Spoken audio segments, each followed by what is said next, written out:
হে hello everyone, আমি পাপিয়া। আমার নতুন একটি ব্লগে আপনাদের সকলকে স্বাগতম। আশা করি সবাই খুব ভালো আছেন, সুস্থ আছেন, আর আমিও খুব ভালো আছি। আজকে আমি আপনাদের সাথে যে রেসিপিটা শেয়ার করব সেটা খেতেও যেমন সুস্বাদু তেমন স্বাস্থ্যকর। হ্যাঁ, এটাকে আপনারা ডায়েটের একটা রেসিপি বলতেই পারেন। তো চলুন আজকের ব্লগটা আমি এখান থেকে শুরু করছি, সবাই ব্লগের সাথে থাকবেন। সকালের সব কাজ সেরে ব্রেকফাস্ট করে রান্না বসিয়েছি, দেখলাম গ্যাসটা শেষ হয়ে গেল। তো আগে তো গ্যাসটা লাগাতে হবে, নয়তো আমি রান্নাটা করব কী করে। চলুন সিলিন্ডারটা তাহলে বদলে ফেলি। আর এখানে আমার সাথে যাকে দেখছেন, এই পুচকুটা, ওটা হচ্ছে আমার পাশের বাড়ির এক ভাগ্নির ছেলে।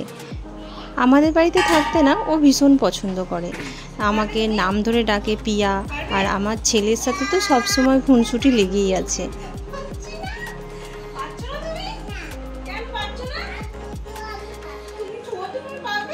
ওর কথাগুলো শুনতে কি ভালো লাগছে না? ছোট বাচ্চারা যখন প্রথম প্রথম কথা শেখে, আধো আধো গলায় যখন কথা বলে, সেগুলো শুনতে ভীষণ ভালো লাগে, তাই না?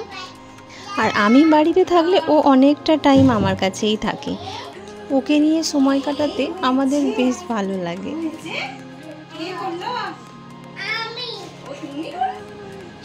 রান্না করার সময়তেও ওকে কোলে নিয়ে রান্না করতে হবে, খাওয়ানোর সময়তেও ওকে কোলে বসিয়ে নিয়ে খাওয়াতে হবে। তো ও তো প্রায় দিনই সকালবেলায় আমাদের বাড়িতে চলে আসে, আর ওর সাথে এইভাবে বক বক করতে করতে আমার সব কাজও হয়ে যায়। আর আমি আজকে এখানে রান্না করছি হচ্ছে একটু পটল ভাজা আর ডিম আলুর ঝোল। তো এখানে পটলের মধ্যে নুন হলুদ মাখিয়ে পটলগুলো ভেজে নেব, ভাত বসিয়ে দিয়েছি। আর তারপরে আমি ডিমের ঝোলটা করব।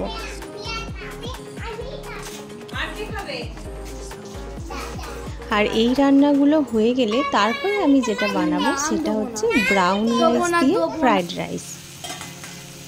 তো এই রান্নাগুলো আগে করে নিই, চলুন তারপরে ওটা বানাবো। তো ডিমের ঝোলের এখানে মশলা কষে আলুর সাথে সব একসাথে কষিয়ে নিয়ে জল ঢেলে দিলাম।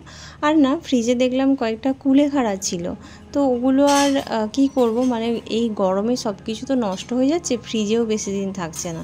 ওই জন্য ভাবলাম যে ডিমের ঝোলেতেই দিয়ে দিই ওগুলো। আর এইখানে দেখুন আমার ছেলের সাথে খুনসুটি করছে কেমন।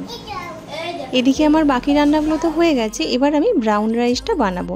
তার জন্য আগেই 100 গ্রাম মতন আমি চাল নিয়েছি, ওটাকে জল দিয়ে ভালো করে দুবার ধুয়ে আর একটু জল দিয়ে মিনিট 15 মতো ভিজিয়ে রাখবো। আর তারপর তার মধ্যে আমি এখানে সব সবজিগুলো কেটে নেব। সবজি বলতে গাজর, ক্যাপসিকাম, বিন কড়াই নিয়েছি, আর একটু রসুন কুচি, কাঁচা লঙ্কা কুচি, পেঁয়াজ কুচি, আর একটু কাজু বাদাম আর কিশমিশ। শীতকালে আরও অনেক সবজি থাকে, যেমন ফুলকপি, বাঁধাকপি, মটরশুঁটি, তো ওই সব কিছু দিয়ে বানালে আরও ভালো লাগে। এখন তো গরমকালে ওসব সবজি পাওয়া যাবে না।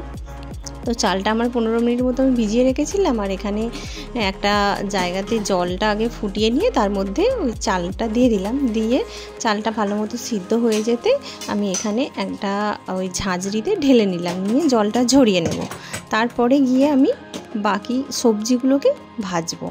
তো এখানে চলুন তাহলে একটা কড়াই বসিয়ে অল্প একটুখানি সাদা তেল দেব। যেহেতু ডায়েট রেসিপি, তো এখানে খুব বেশি তো তেল দেবই না, জাস্ট একদম সবজিগুলো সটে করে নেওয়ার মতন হালকা 1 চামচ মতো সাদা তেল দিলাম। এইবার এর মধ্যে রসুন কুচিগুলো দিয়ে দেব। তারপরে একে একে যা কিছু আছে, পেঁয়াজ, কাঁচা লঙ্কা, এইগুলো দিয়ে একটুখানি নাড়াচাড়া করে নিয়ে আগে হচ্ছে বিম কড়াইগুলো দেব। ওগুলো একটু সেদ্ধ হতে লাগে। বিম কড়াইগুলো দেওয়ার পরেই কাজু বাদামটা দিয়ে দিলাম, একটু ভেজে নিলাম। আর তারপর গাজরগুলো দেব। আর এর মধ্যে এবার একটু নুন দিয়ে দেবো, কারণ বিম কড়াই আর গাজর এগুলো তো একটু সিদ্ধ হবে, নুনটা দিয়ে দিলে তাহলে এটা তাড়াতাড়ি সিদ্ধ হয়ে যাবে। আর বাকি তারপরে ক্যাপসিকাম আর কিশমিশ দিয়ে এবার একটুখানি চাপা দিয়ে দেবো। মিনিট 3-4 মতন চাপা দিয়ে রাখবো। তারপরে খুললেই এটা মোটামুটি সব কিছু, খুব বেশি সিদ্ধ তো লাগে না, তো মোটামুটি সব কিছু সিদ্ধ হয়েই গেছে। এরপর আমি এর মধ্যে রাইসগুলো দিয়ে দিলাম। দিয়ে এর উপরে যেগুলো দেব সেগুলো হচ্ছে, আমি অল্প একটুখানি সয়া সস দেব আর একটু গোলমরিচ গুঁড়ো দেব। আর একটা জিনিস যেটা দেবো সেটা হচ্ছে 2-4টে হলেও চিনির দানা, না হলে ওই যে সব খাবারেই মনে হয় যে টেস্টটা ঠিকঠাক আসছে না। তো চলুন একটু চিনিও দিয়ে এবার সব কিছু ভালো করে একসাথে মিক্স করে নেব। মিক্স করা হয়ে গেলে উপর থেকে শেষে 1/2 চামচ মতো দেশি ঘি ছড়িয়ে দেবো। ব্যাস হয়ে গেল আমার ব্রাউন রাইস তৈরি। 5 মিনিট ঢাকা চাপা দিয়ে দেবো, তারপর একটা পাত্রে ঢেলে নেব। এই দেখুন এখানে ডিমের ঝোল, ব্রাউন রাইস একদম তৈরি। রান্না তো আমার হয়ে গেছে, আর মুদিখানা থেকে কিছু জিনিস এনেছিলাম, ওগুলো চলুন ডাব্বায় ঢেলে রাখি, নিয়ে তারপরে খাওয়া দাওয়া করে নেব। নিয়ে একেবারে খাওয়া দাওয়ার পর আজকে বিকেলে পার্লারে যাব। আর বিকেলে পার্লার যাওয়ার আগে রোজকার যেমন গ্রিন টি খাই, তো এই গরমের জন্য তো রোজ গ্রিন টিটা খেতে ভালো লাগছে না, আজকে একটু বাতাসার জল খাবো। এর আগের দিনে আমি ছাঁচ বানানো দেখিয়েছিলাম যে কিভাবে ছাঁচ বানায়। এই গরমে এই টক দই, ছাঁচ, বাতাসার শরবত, পুদিনার শরবত, এগুলো জানেন তো প্রচুরভাবে খাচ্ছি। শরীরকে ভীষণ ঠান্ডা রাখে এই সমস্ত খাবার। তো চলুন 1 গ্লাস শরবত আমি খেয়ে নিই, আর 1 গ্লাস ছেলেকে দেব, আর কিছুটা হাজব্যান্ডের জন্য রেখে দেবো। ঘুম থেকে উঠে ও খেয়ে নেবে, আর তারপর আজকেও ওর সাথেই বেরিয়ে যাব পার্লারে যাওয়ার জন্য।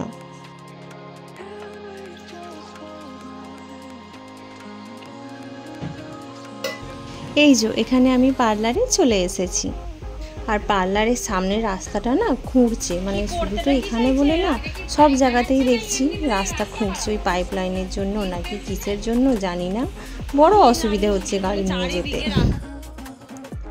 আর এদিকে দেখুন কাজ করতে করতে সন্ধ্যাও হয়ে গেছে।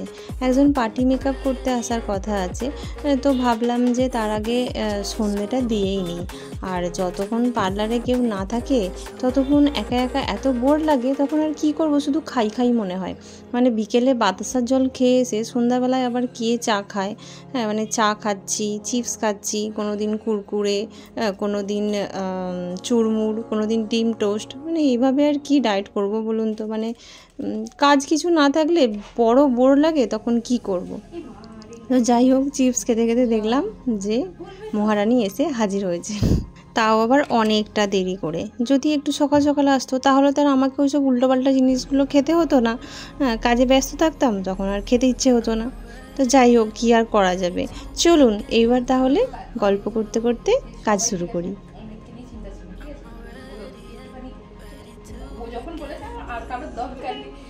ওকে দেখে সবাই নিশ্চয়ই চিনতে পারছেন। হ্যাঁ, ও এর আগের দিনেও সাজতে এসেছিল, তো সেই সবই আর কি ফিডব্যাক দিচ্ছে।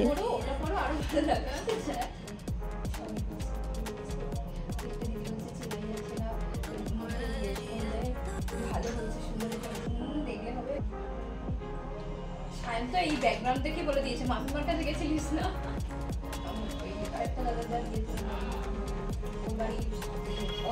বাড়ির পাশে জানো তো, জিয়াগঞ্জ।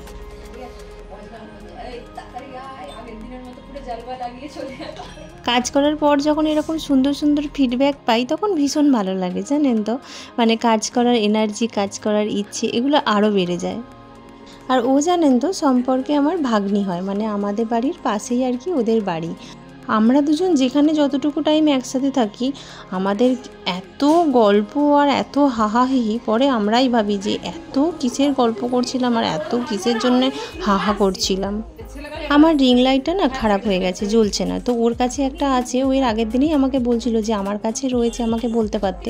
আর আজকেও আসার সময় ও ভুলে গেছে আনতে, সেই জন্য ওর দিদিকে ফোন করে বললো যে একবার নিয়ে আয়। ওর দিদি তো নাইটি পরেই চলে এসেছে, আবার আমার ছেলের সাইকেল নিয়ে।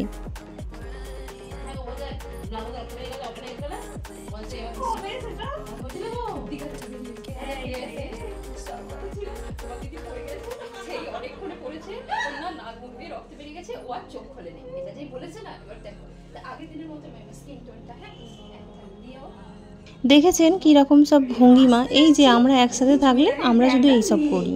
এইবার তখন তো মামা বলছে আমার মনে করছে আমি যে বোনের বিয়েতে পড়বো বলে হারগুলো নিলাম, এই সেগুলোর কি হবে। জানেন তো আমাদের মধ্যে কিছু কিছু জিনিস ভীষণ কমন, যেমন ধরুন কিছু একটা সিরিয়াস ঘটনা ঘটেছে বা কিছু একটা, সেটা নিয়ে সবাই ভীষণ সিরিয়াস, আর ওই মুহূর্তে দাঁড়িয়ে আমাদের মাথার মধ্যে যত সব উল্টো পাল্টা চিন্তা ভাবনা আসে, ঠিক যেমনটা তখন আমি ভাববো তেমনটা ও ভাববে।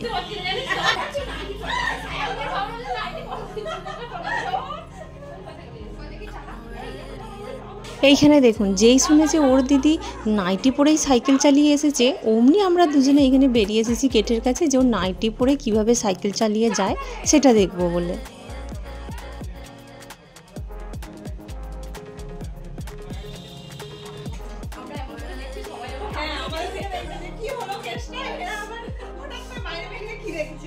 আর আমরা ওইভাবে হঠাৎ করেই গেটের কাছে ছুটে চলে গেছি দেখে বাইরে সবাই আবার আমাদের দিকে দেখছে যে এদের আবার কি হলো। তো যাই হোক, দেখতেই পেলেন যে আমরা কি সব করছি আর কি সব করি। এইসব করতে করতে কত দেরি হয়ে গেছে, কখন কাজটা কমপ্লিট করবো বলুন তো। চলুন তাহলে এইবার মন দিয়ে কাজ করি, আর একদম গল্প নয়, হাসি মজা নয়। এর আগের দিনে যে ওকে সাজিয়েছিলাম সেটা তো দেখেই ছিলেন, তো চেষ্টা করছি আজকে একদম অন্যরকম একটা লুক দেওয়ার, যাতে ওকে দুদিন দুরকম লাগে। গল্প আড্ডা হাসি মজা এসব করতে করতে মেকআপ তো আমার হয়ে গেছে, এবার শুধু হেয়ার স্টাইলটা করব। তো চলুন এবার আপনাদেরকে ওর ফুল লুকটা দেখাবো। ফুল লুকটা দেখার পর অবশ্যই করে আমাকে কমেন্ট করে জানাবেন যে ওকে কেমন লাগছে, আগের দিনেরটা বেশি ভালো লাগছিল নাকি আজকেরটা বেশি ভালো লাগছে। আমি চেষ্টা করেছি ওকে দুদিন দুরকম দুটো লুক দেওয়ার, ও তো দুদিনই খুব খুশি ছিল। তো এবার এখান থেকে ও যাবে বিয়ে বাড়ি আর আমি যাব বাড়ি, কারণ বাড়িতে গিয়ে আবার রান্নাবান্না আছে। তো চলুন আজকের ব্লগটা আমি এখানেই শেষ করছি। যদি আমার ব্লগ ভালো লেগে থাকে তাহলে অবশ্যই লাইক কমেন্ট সাবস্ক্রাইব করবেন, আর যদি ভিডিওটা আমার ফেসবুক পেজে দেখে থাকেন তাহলে অবশ্যই পেজটা ফলো করে আমার পাশে থাকবেন। দেখা হবে আবার অন্য কোনো একটা ব্লগে, ততক্ষণের জন্য টাটা। সবাই খুব ভালো থাকবেন, সুস্থ থাকবেন।